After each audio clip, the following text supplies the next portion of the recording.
Dalu Jolang. Dalu Mak Limbuk, Mak Canggih. Malam juga Mak Jolang. Selamat nggih. Selamat. Alhamdulillah. Tesih awet sampean. Loh, pripun ta? Awet tuwa maksudnya kok. Nggih. Ya awet urip, awet sehat. Oh, ngono. Jolang. Nggih, alhamdulillah niki memang malam hari ini spektakuler. Heeh. Kowe ngerti spektakuler bareng. Lho, lain daripada yang lain. Ngerti wong. Oh iya ngerti kene iki nek masalah bahasa intelek ngono kuwi ya Paham. imbang karo Pak Peno kok. Wah, karo Pak Kades. Oh Pak Kades imbang pokoknya. Sampeyan niku Om Jal. Loh. Pengetahuan Pak Kades kalih kula niku ya 11 12. Weh. Nggih. Kok ngerimen. Bab urun-urunan ngoten niku nggih paham ngoten.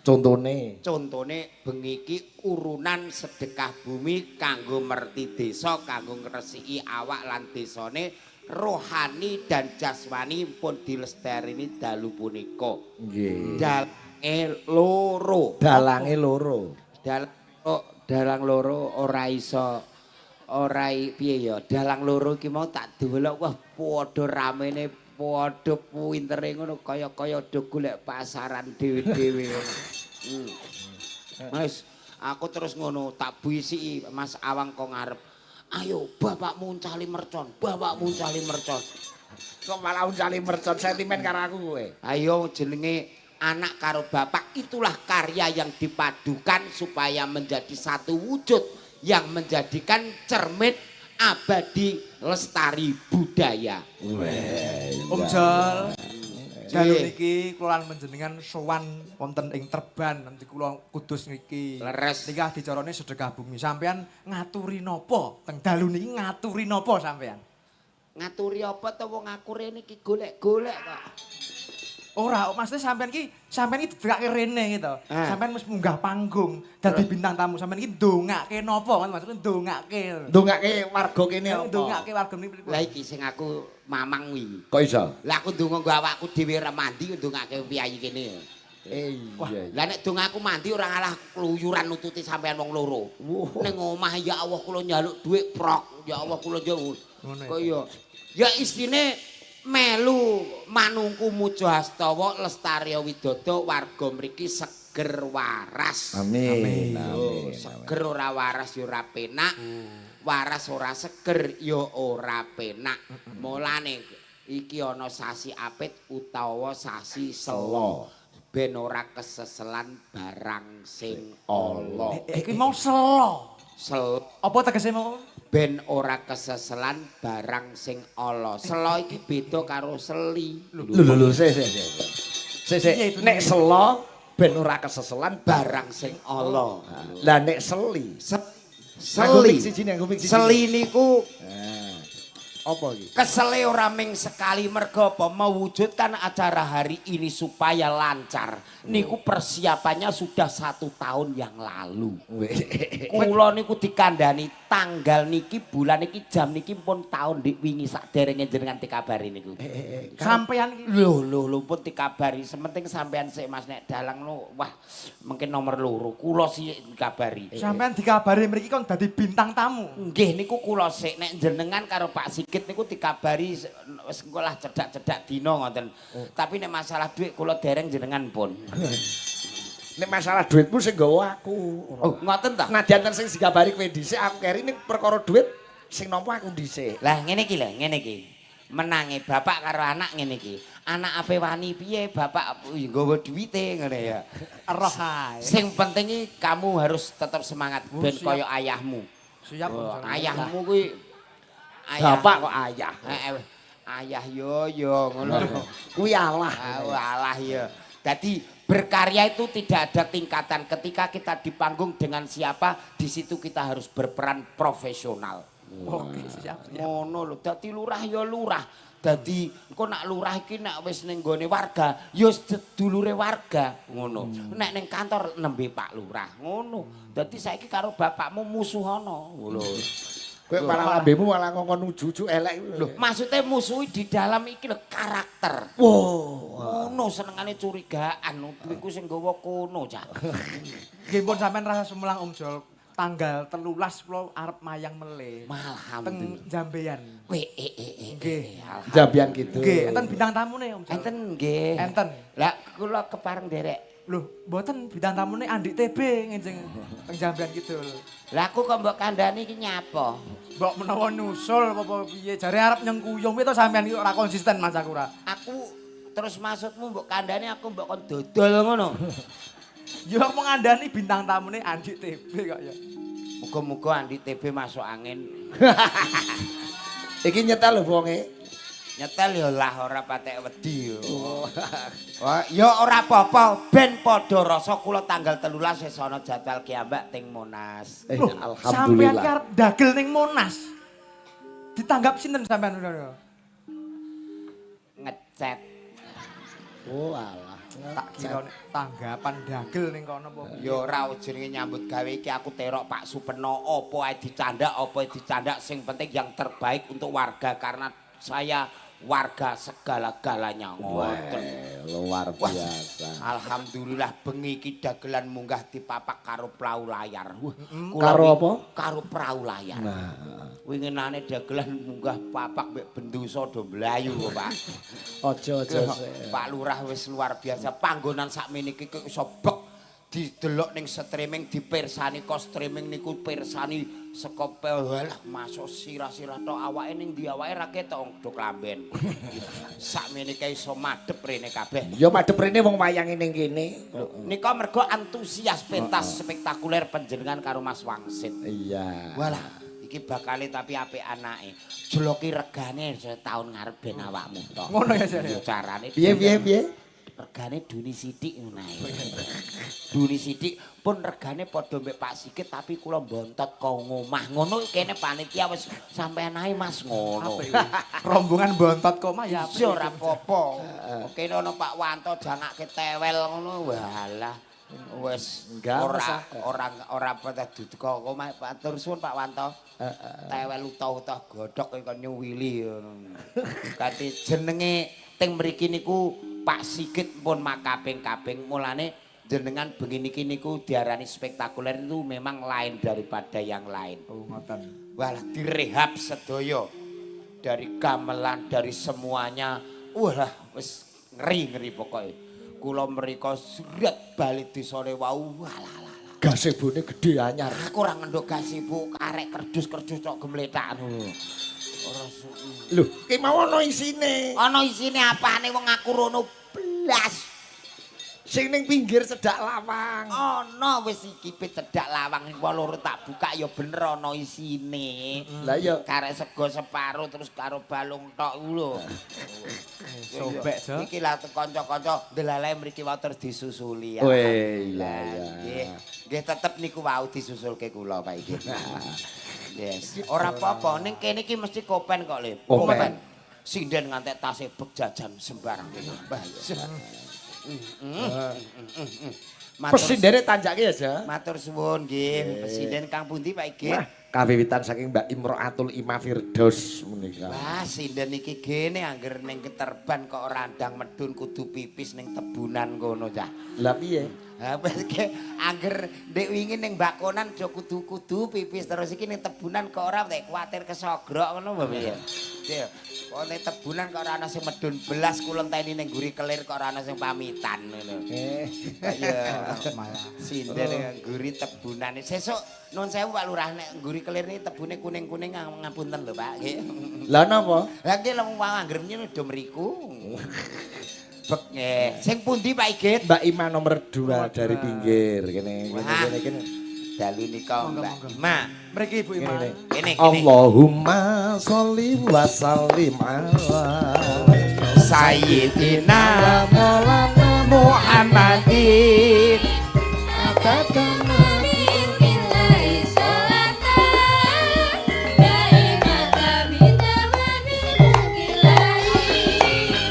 londo ati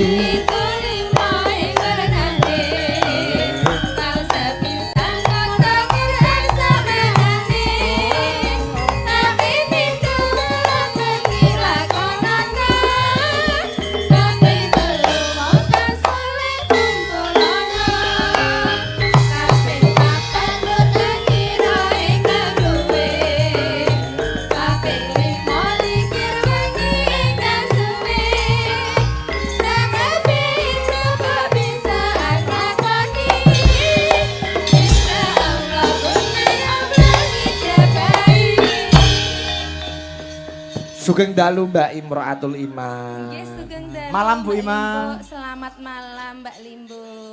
Wah, ndongake napa Mbak Ima dhateng para warga ageng ing Desa Terban menika ingkang rikalenggan menika ngadani tasyakuran bersih desa lan ugi sosialisasi anti AIDS utawa HIV.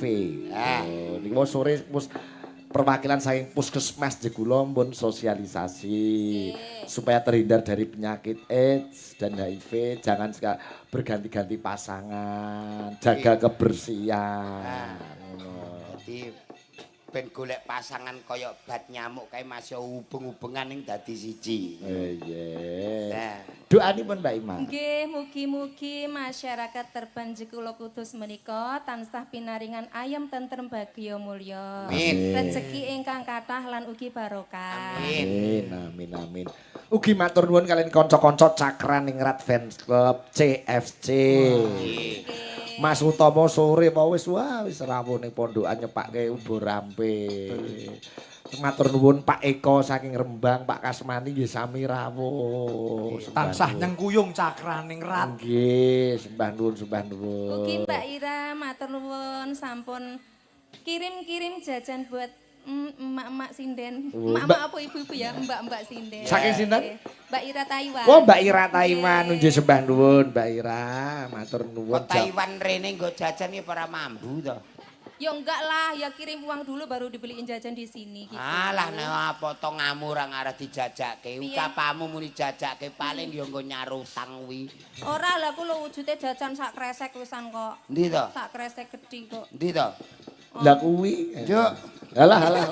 Alah padune sampean arep njaluke kok. Ugi matur nuwun Pak Suwono saking Gondosari Gebok sak keluarga nggih rawuh sembah nuwun. Nah, satu tembang dulu mangke bibar satu tembang nyuwun berkahe Pak Lurah minggah panggung. Betul. Nggih, manut. Tembangipun apa menika, Mbak Ling? Menika request terbanyak Podang Kuning, Mbak. Lagu wajib wayang kulit. Wajib wayang kulit. Nggih. Nek mboten ditembangke dosa menika. Ya ora. Ayo. Ya, yo pancen yo tembang wajib wayang kulit yo. Ora ngono, Mas. Mosok wayang kulit terus lagune Kemonas yo. Terae aku isone nembangi iku tok. iya. Makane Pak Ikit kan pun pirsa terus Mbak Ima isone nembangi iki tok ya wis iku wae nembangi. Awakmu ki sinden ora gelem belajar liya-liyane iki lho laku Aku sitoke ngapalne setahun lho, Mas. Lah, Kok arep akeh-akeh iki lho. Awakmu belajar latihan pinter ngono ngene kok wis. Lah yo rencana ki aku ya arep belajar ning gone sampean, jare sampean duwe les sinden. Oh, nek aku rono ki belajar nggonku ki alih vokal. Oh, alis vokal. Dadi vokal wedok dadi vokal lanang ngono. Ya ora maksude nada tinggi, nada dhuwur. Olah kok alih. Ya olah vokal. Olah vokal. Olah dadi vokal itu Olah diolah. vokal ya. Kursus sindenmu dina apa wae, Jo? Kula dinten Senin ngantos Setu paiki. Wih, jam piro nganti jam piro? Jam 7 pagi sampai jam setengah 8. Lho, kok sediluk men? Kok setengah jam tok, Mas? Setengah 8 malam. Oh, Lah kok suwe men? Yo kene bukake ape nyaingi UGD kok 24 jam. Wong saiki ning desa wis genah. Ku anggere ana sing semaput ana mobil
Dok Rian apa? Oh iya.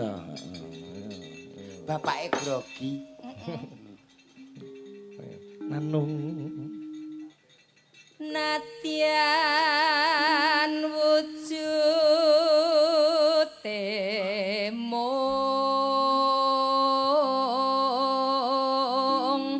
peksi Karo suarane bojomu apik endi, Jo, Mbak Ima? piye Mas? Ge pripun nggih nek bojoku ke tahlilan fales kok, Pak.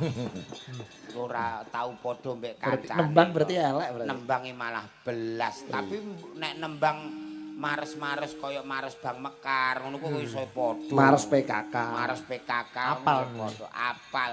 Angger kemis kok, Pak. Weh. Bojomu melu Bang Mekar. Derek ya mbok takok wong Bu Sigit ya melok ngono kok iso. Bu Sigit ki Mas. Melu. Jenengan kok Layak kersa? angger kemis sore ini kok nglumpuk wong 10 apa wong 12 ngono ning nggonmu ki terus do ngopo, Jo? Gitu acara Bang Mekar niku. Piye acarane? Ketuane Bu Sigit nih terus melat. Kami berjanji akan bayar tepat pada waktunya. Terus Apabila yang lain tidak bayar, anggota harus nalangi. Ngoten niku. Nalangi ki piye? Ya nalangi ora sida cair wong anggotane 10 sing siji angel. Oh ngono, angel bayar. sing angel ya bojone jolang kuwi. Lah ya Bojoku terus sing gawene nalangi lho ibune. Bu Bu Sigit. Sigit iki lho wingi ya WA. Talangi yo alah talangi wis bathok petek aku. Terus kae Mbak Ima.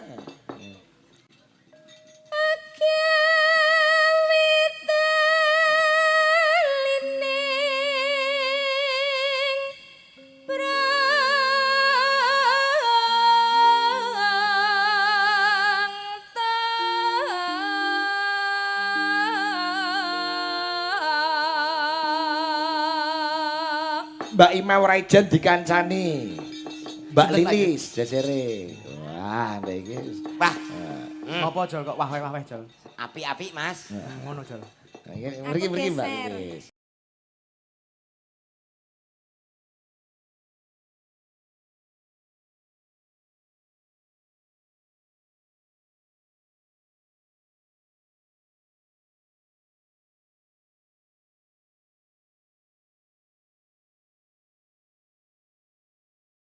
Kula mriki napa mrika?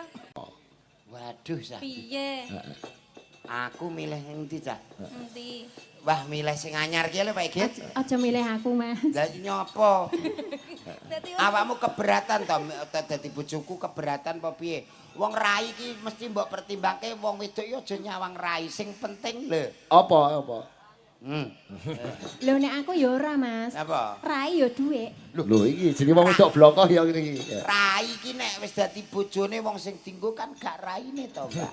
Jare Wong sapa? Saiki lho, Mas, tetep nyawang rai karo rupa karo Upama Mbak Lilis arep jagong arep buah, ya toh. Yen bojone bagus kan ya pantes sing lanang ganteng sing wedok ayu. Ini nek Mbak Lilis bareng karo kowe, buah. Mbak Lilis bareng karo kowe, buah utawa jagong itu piye keadaane coba aja. Lah nek kiambake buah bojone ganteng iki montore malah ilang. Lho kok iso ilang? Lah wong loro do mangan kabeh do mlebu kabeh. Heeh. Lah nek sing lanang elek sing wedok ayu sing wedok mlebu bleng resepsi sing lanang nunggoni montor. Oh, aman ya. Aman. Umpama sing lanang dipuriki dimbaroni omah konsensasi ya ora ana wong marani. Oh, iya. Wong lokone elek. Oh iya. Beda nek bojone ganteng, tinggal klenak melengak ilang. Ora gelem dipilih ya milih iki ae. lho jare milih kono. Tapi karo aku ae napa? Ya. Oh iya. Iki lho sing mata duwiten ya. Sampeyan duwe kok motor duwiten iki. Wong aku ngeser sampeyan ora perkara duit, aku ancen seneng tenan. Tenan ora? Tenan ngono kok. Alah. Nanti aku penjaluk duitmu nek ora. Alah. Malah tak weki ndingin tumbas rokok ngono kok. Alah ora muni njaluk dhuwit utangmu kemisan aku terus ngono. Lah piye witeno kok? Lho sing tak jaluki sapa nek ora sampeyan? Ya. Coba ganti Mbak Lilis ya, digandrung jo sing mesra. Nah, Iso ora Jol? Wis. digandeng. alus manis gregetan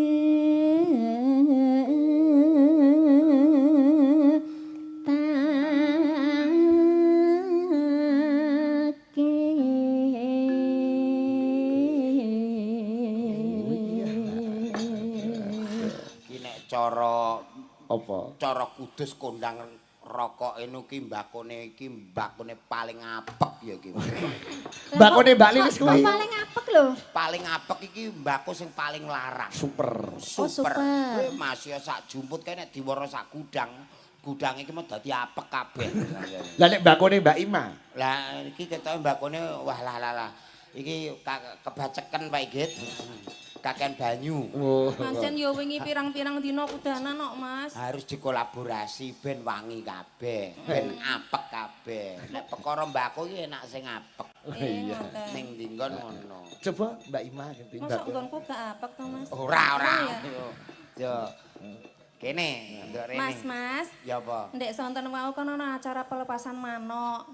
Manukmu melok mbok lepas apa ora, Mas? Aku langsung blayu mengguri ana pelepasan burung. Elang apa? Lah aku nek nggonku melok kon klepasno sisan.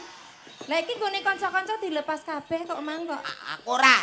Lah Gah aku. lah kok kon goleki. Ora wong aku dhewe wingi liwat ning gone Tegal sawah ki sawah sing ana parine ki manuk diplentengi aku blayu kok. Oh. Lah kok nek nggonku sisan diplenteng. Manuk cilik pamerke. Ora apa-apa, cilik regane yo. Cepra. Sore mau pelepasan 580 Niku burung. werdine napa, Elok Pak? tenan. 58 kuwi mergo Minggu Kliwon. Oh, Minggu Kliwon. Minggu 5 Kliwon 8. Sebagai bentuk untuk pelestarian alam supaya burung-burung tetap lestari. Ben imbang ngono lho. Mengke kersane tambah cetha napa tegese mengke Pak Lurah paring dawuh. Lah, donya iku pokoke paling jumplang nek gak ana manuk. Berarti Masa? manuk penting Ora ya, Mas. percaya sampean iki nek cara gak ana manuk, hiburane apa jajal? Tak takok.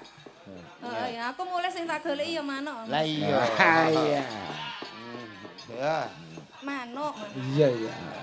kok saiki koleksine Mbak Ima kathah. Kata. Saiki mburiku omah kan tanduran akeh dadi manuk udah teko kabeh. Percaya kok nggonmu ki akeh. Terus ki Mbak Ima. Wes, tanganku dijegegem kok piye ngono Nah. Mas jare sampean bojoku sing mesra ngono lho. Alah ya. Wes wingkir kulit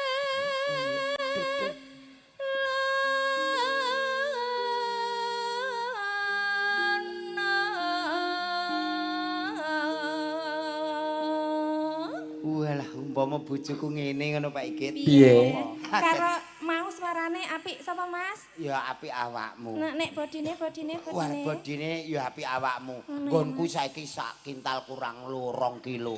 Lah jare aku ameh mbok tumbasno rok, lah sing kae mbok tumbasno rok. Kae wis Mas. tumbas rok dhewe wis. Ukurane COD. Ukurane duka pinten Pak Igit wingi tuku kathok jero niku ajeng mloya mlayu apik ngopo to Dik apik nganggo kathok ngoten lho nek ora golek sendenan geblak lho Pak Igit. Kok carane nganggo ki lho piye? Lah nek ora sendenan geblak wong bojoku iki sak kintal kurang 2 kilo kok. Tapi hare kegeden, Oh, keciliken menawa. malah keciliken. Dinggo angel. Dinggo malah melotot kok kok edian. keciliken ya. Apa nih? Pupune. Kok ndi moraine? Ganti Mbak Lilis, ganti Mbak Lilis. Raine ning kene. Rai kok ndelok ning ngisor, rai ki dhuwur. Ima kiri ya ngisor ki ya rai kok. Rai apa? Rai lok.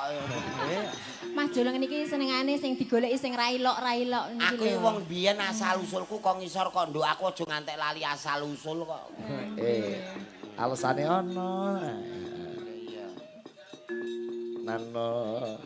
golek isi padha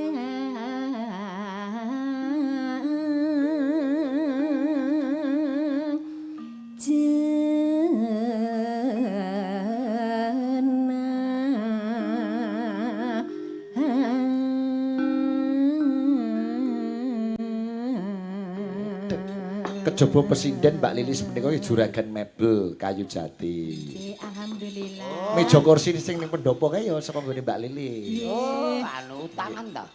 Mboten bayar cash lho Mas, sampean lho. Sampean sing urung mundhut dhewe lho Mas. Walah, opo genah bojoku kuwi simpel kok. Ngopo sih? Ora ndek meja kursi telenan wis genah.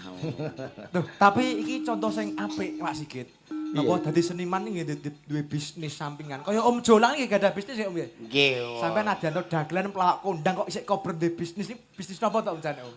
Niki sementara niki bisnis tuyul Pak iki.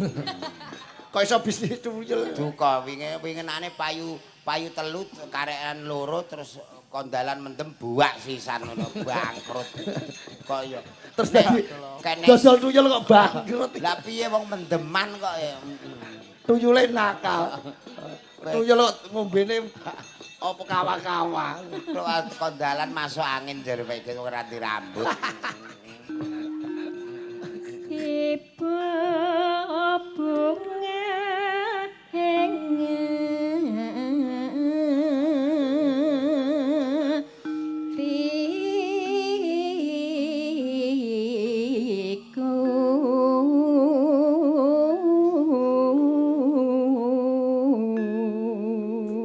Garwane ya TNI Mbak Lilis menika. TNI. Wah imbang kalih kula. Kula nggih TNI. Tentara Nasional Indonesia. Tani. Oh alah. TNI iki tak kira tentara, tani. Tak kira Tentara Nasional Indonesia. Tentara kok. Nasional. Nyapa? Lah apa kok sok Tani ki ya kudu disyukuri wong tani we nganti ana lagune kok. Sing piye? Kanca tani yakti saka guru tumrap negarane lho. Apik ngono Jan. Ngono TNI. Mano. Tugasnya teng dalem napa teng luar kota? Lho ora ngerti Mbak Lilis. Kantore bojone Mbak Lilis iki ning Koramil ngarep omahmu kuwi. Dadi sewanci-wanci iso bedil dasmu kok cendela. Adep-adepan Mas. Dinese ning Koramil Sulang. Disulang. Oh, sing mubeng omahku terus iku. Lah niki lho, Mas Jolang niki daleme kan kali ombo nggih. Nah, kok ya ora nate ngampirke Pak Babin ngoten lho. Wah, lah iku cara roh nek garwane sampean wah tak jak remi. Ngawur. Pak Babin kok jak remi. Maksudnya nggih memikirkan ubang-ubengan remi niku memikirkan latihan teka-teki. Pikirane kok kaya sing gender. Latihan teka-teki. strategi. Teka-teki koyen niku piye, pletheke piye kan ngono ya. Gak dong. Oh iya, heeh. Oper Mbak Ima. Nano. Awakmu dadi sinden ben iki dalange loro bentuk nilai plus. Biasane sumpinge kiwa tengen melati, sesuk iki kiwa tengen sumpinge kei buah naga. Sing abu ngono ya. Mas. Iya. Sik madhep rene. Oh iya. Madhep rono. Ono apa Mbak Ima? Ana kemajuan, Mas. Apane? Pipine selain berwarna merah iki. Malih ana anune ngono lho, periasane sing mending garis-garis. Saiki modifikasi rias, digaris-garis pipine. Ngene mata kandhani. Iki ora modifikasi. Apa, Mas? Terae tuwek. Oh, dadi Awakmu saiki ayu wong mergo nom 50 taun kas bengkong-bengkong. ora kok 50 taun ka saiki wis bengkong. Kok yo. Saiki do kemahayu wong isih ayu. Aku mbiyen ganteng aku lho iki ngerti lho. Bulurah peno, bul peno ki wis halala wis ngerti nom-nom aku. Mau agek disambut teko Mas Julang niku jenengan kok muga-muga sehat. Ngerti nek aku mbiyen iki nom-nom aku menghibur anak di televisi. Weh, dapukanmu apa biyen ning Dadi TV? Dadi apa? lho kula sing dadi Power Rangers niku. Lho. Kowe kuwi dadi Power Rangers. Power Rangers. Tenan. Wah, Sing ning TV kuwi. ning TV-TV. Ning TV apa ning Banjo? Ning Bangjo, Deng.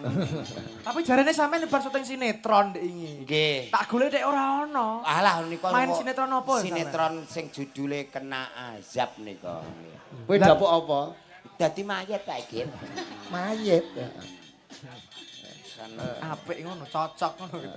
Oh iya wong ora ngapalno naskah tapi kae wo lah nek Resikone gede. resiko gede lah malaikat nganti medun goleki alamat salah budal tenan kae.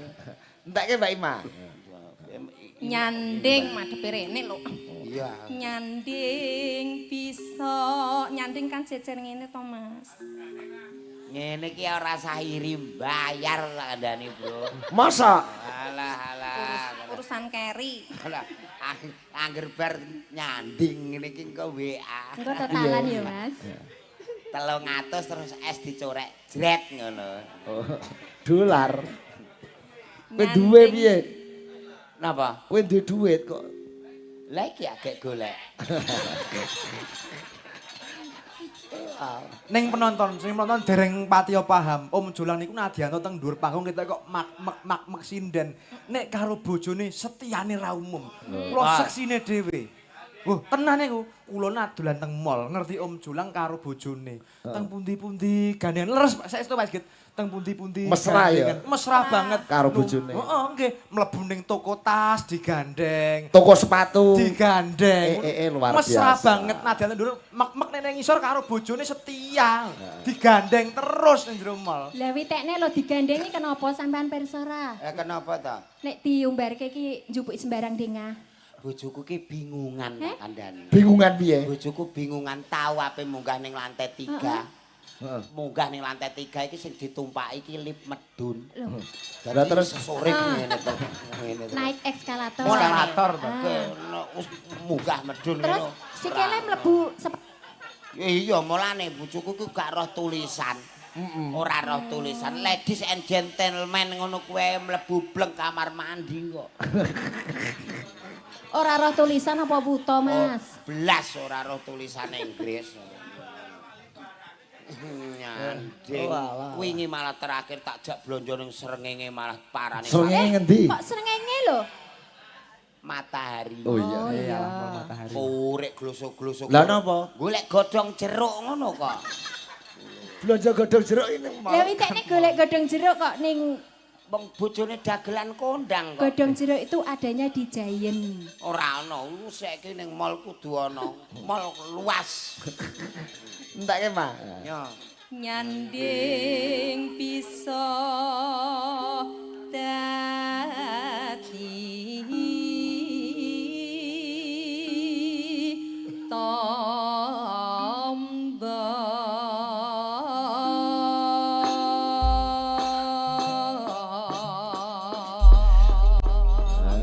Kadung cocok mbek Ima nek ngono. Ima sehati soalnya. Berarti karo Mbak Lilis ora cocok. Aku lagi Lah kesana, niku wau Mas. bojone nggo bedil. Wedi apa, Jal? Wedi no Mas, kebedil loro sumpah. Kowe tahu? Lah nggon sikile geten, lah nek nggon kene. Oh. Ya ora apa-apa nek bedil kene kan sing ngresiki kowe Mbah Mudin. Didusi lho, Jal. Aja Mas, aku angger perangkat sak desa sing tak wedeni iki Mutin. Sebabe? Mutin ki angger ngedusi wong ora tau balik ketandeni. Iya, iya. Tapi lah mandi gratis timbang sampean mandi sepan ngono kae. Aku ki gek ora nyapa-nyapa. Mbah Mutin ki nek ngedusi gratis ora kudu aku. Ngangge kembang wangi-wangi barang. Ora kudu.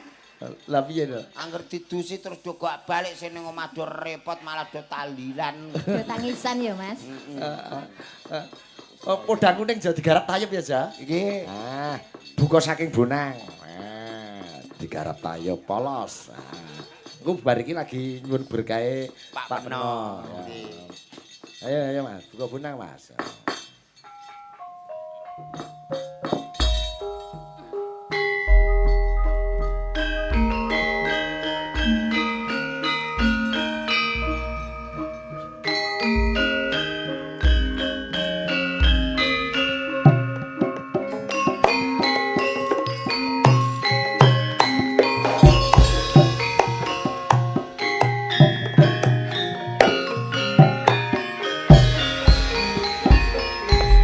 Mbak Ima.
yen si jangan duduk hati keperangan ora mandek hatiku sak sayang dakel tak serangani sun pikap pute benda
Matur nuwun Mbak Lilis kalian Mbak Imam.